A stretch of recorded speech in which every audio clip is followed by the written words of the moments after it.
You're listening to Tech Talks, the new podcast from Broadcast Tech.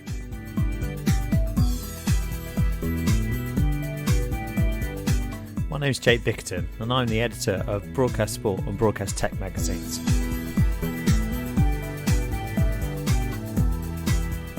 Today we're talking with sports presenter Gavin Ramjaun about what it's like working through the coronavirus crisis and about his men's positivity podcast, Manzilla. Gavin, over to you. Tell us a little bit about yourself.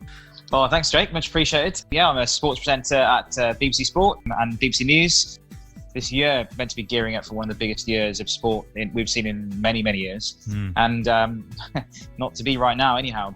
The events are there, and then one by one they start to go. And then you kind of end up having to update. And from a public interest point of view, and from a news broadcasting point of view, it's important because people have bought tickets to these events and they may be planning to go. They're not sure what the status is. So if you're giving them that information and those news updates, it's absolutely vital. So we've been really busy.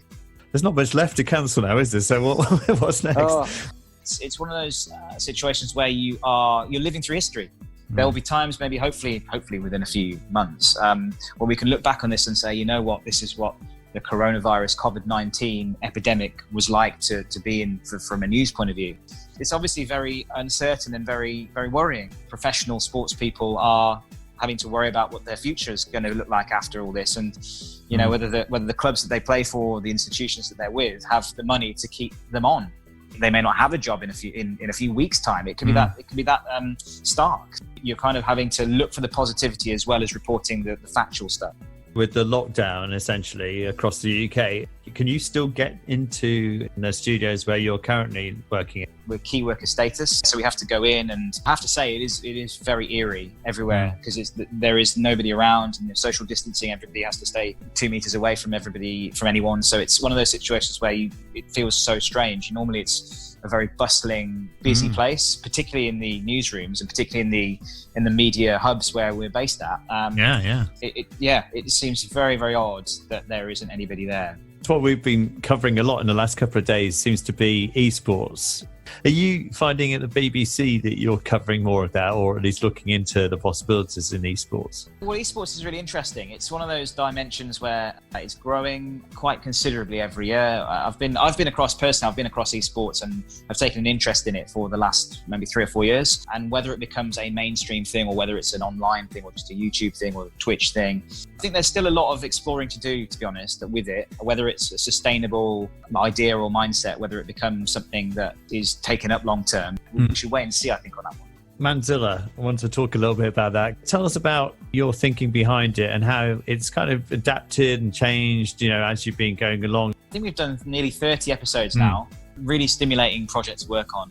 We've gone from doing one a week to one every 2 weeks now. In terms of the current environment, I think we'll definitely have to go Skypes or FaceTime or whatever it is. It's easier to do, it's quicker to do. It may potentially up the productivity with it, or potentially even postpone until this thing kind of like lifts, basically. Did you have the knowledge of how to create a studio environment for your podcast before, and how to get the podcast out, what platform and all that kind of stuff?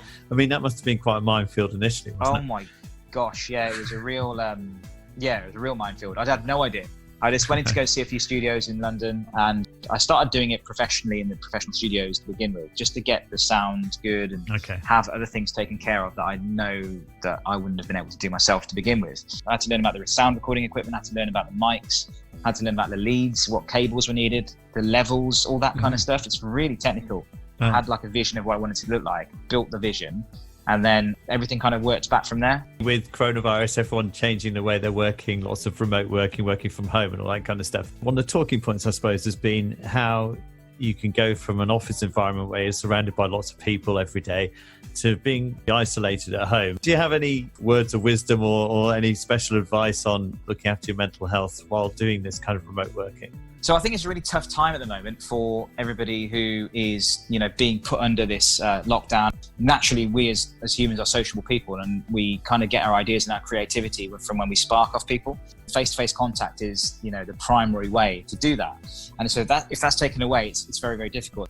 Whilst resilience is something that everybody talks about, in order to build it and to gain it, you need to go through stress, you need to go through problems in order to come through the other side fighting. If there's an idea out there that someone's thinking of or working on, they can maybe put some plans in place to make that happen when things get back to normal again. Best of luck over the coming weeks and months. Let's hope we can catch up in a few weeks. Yeah, have a proper coffee together in the same room. Yes, fingers crossed it doesn't last too long. I miss you, Jake. Take care. Love to talk to you.